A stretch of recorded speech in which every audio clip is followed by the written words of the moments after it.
Don't Say You're Ordinary is the debut EP from Almost Monday, and I am stoked to have the guys join us. Dawson, Cole, Luke, hello. Thank you for doing this. What's up, man? Hey. How you doing, bro? Dude, I gotta say, this is the best Zoom background I have ever seen. Yep. We're casually in our library. Every news reporter, every journalist or what have you always has a bookcase. I know. I mean, this is massive. What is that? We're in the studio right now recording some like live video, and the studio has a library in it, I guess. So wow. We thought we'd throw it up as our background. It makes you look very smart. How about that? Yep. Yeah, we've definitely read all those books. So you can tell me about stock futures or on the flip side, sound engineering and all the technical stuff later, I suppose. Right. Yeah. Right. So how you guys been? I mean, I know you guys have been doing stuff career-wise and whatnot. Yeah, man, we're in there. We're out in San Diego right now, just hanging out.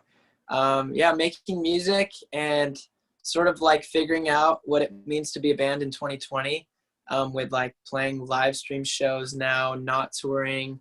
So just writing music. We've been hanging out. We're from San Diego, so been surfing a bit, which has been nice. And sticking in there. Yeah. Obviously, your song "Broken People" has really resonated with a lot of people because of the subject matter and the times that we're in. I mean, it's such a catchphrase and so cliche. How have you guys taken to this additional attention?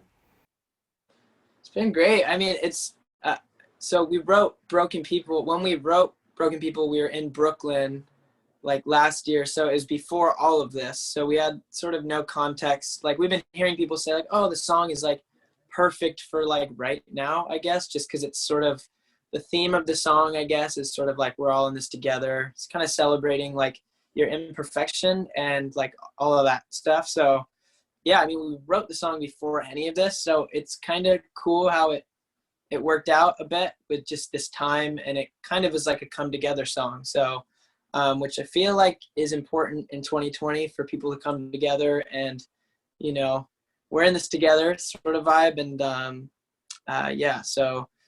The way that you were saying that we're in this together, it just popped into my head that PSA of all the celebrities where they're just saying the same things and they clip them all together, like we're in this together. Yeah. And I'm just envisioning the three of you is saying that exact phrase. What was the catalyst for that song since it was written last year? Was there a specific personal moment that you observed or went through on your own to help inspire that?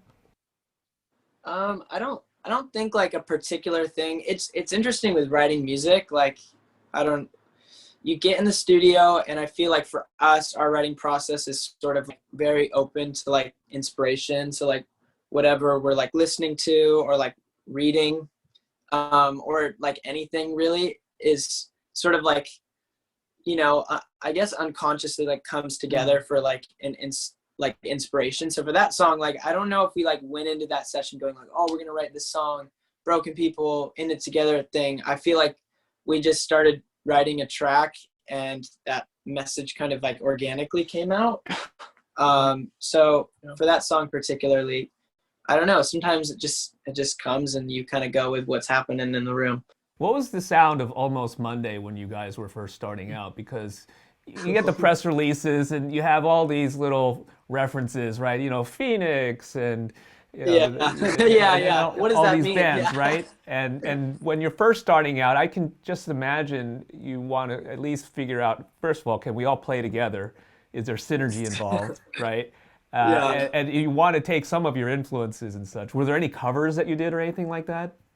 So many covers, and I feel like we just were not great at all. We just had to like, that's the thing with anything, man. You just have to get out there. Like I've heard or like seen videos of us playing live and like in our first few shows, and I'm like, oh my gosh, we're so bad. Like this is just not good. But you sort of like cut your teeth on like figuring out like, okay, that works and that doesn't. But yeah, we were like playing a lot of covers. Like, I don't know, like INXS, The Police, U2, U2, John Mayer, just Frank Ocean. Like there's so many, the Beatles.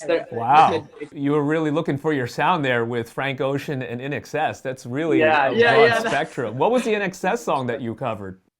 Don't Change. It's like probably my favorite INXS song. And yeah, I don't know how good it sounded, but. In your early days, you did a show opening up for Foster the People while you're still in high school. And I've never been to the Soda Bar before, but I can imagine it's a smaller venue. And first of all, how did you get that gig, and what was that experience like? Yeah, we got a kind of a random email, just kind of a cold email. It was like, hey, do you guys want to open for Foster the People? And we're like what? Like, yeah, that would be insane. So apparently I'd heard of us because we had played the Casbah before, and it was a guy that kind of booked just kind of local scene.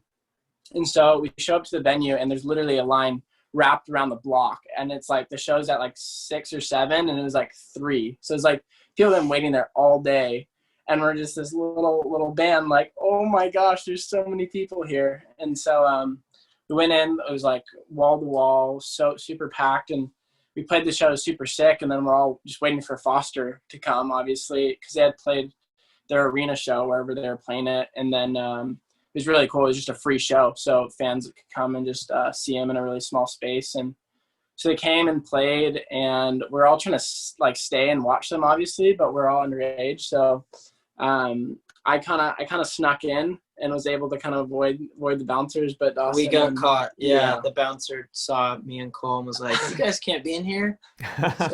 But it was such a cool thing to see a band that we kind of looked up to in such a small setting, and got to talk to him after, and super, super nice guys. So that meant a lot to us. Congrats on this EP, by the way. It's brand new, obviously has Broken People and some songs that people have heard. And I have a complaint, man. I'm a fan of you guys, but it's too short. There are not enough songs on here. Right? I'm very disappointed. I was looking forward to this interview to just say that I am disappointed in you guys. It's just a collection of this song, like a few songs that we thought went well together. But we're always writing music. Like we're already like thinking about EP2, EP3, like an album. We're always writing for the future. So rest assured, we have more music that exists. It'll just be out a little bit later. But I appreciate that. I feel like that's a compliment in a way, which is cool. But we're sorry, man. We'll get you more music. That's fine. I may come to a point where I'll play some of it backwards to look for secret messages. Yes, they're there.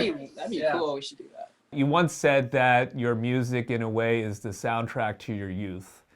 And so you just talked about you're always in music creation mode. How will this year's tumultuous events affect your songwriting moving forward in terms of not only dealing with isolation and relationships, but also the calls to social justice? Yeah, that's a great question. I feel like, I mean, in terms of this year in general, so many, it's been like such a hard year, but a lot of really important things have happened. I think that have been like a kind of like a wake up call for society. Because everything goes so fast, and we don't really have a lot of time to reflect on like things that matter and are important. In general, artists have a big,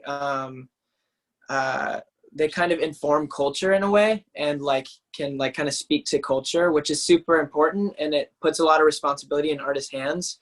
So I think for us, like with the small influence we have, I feel like it's our job to sort of speak to those things, or bring them to light, or help funnel organizations that know a lot about what's going on and are helpful, like, funnel people to those kind of places. So I feel like it's sort of, an artist's job to talk about those things. I'm very excited for what I feel is a revolution right now in 2020. I agree, for sure. With what young artists have to say, what veteran artists have to say, what the music will sound like. It's just, to me, it represents an exciting time for change. Yep, 100%. Couldn't agree more. Guys, I really appreciate your time for doing this. Of course, dude. Thank you so much for having us. I am very much looking forward to new music from you guys, and hopefully see you here in San Francisco at some point. Yes, please. Love SF.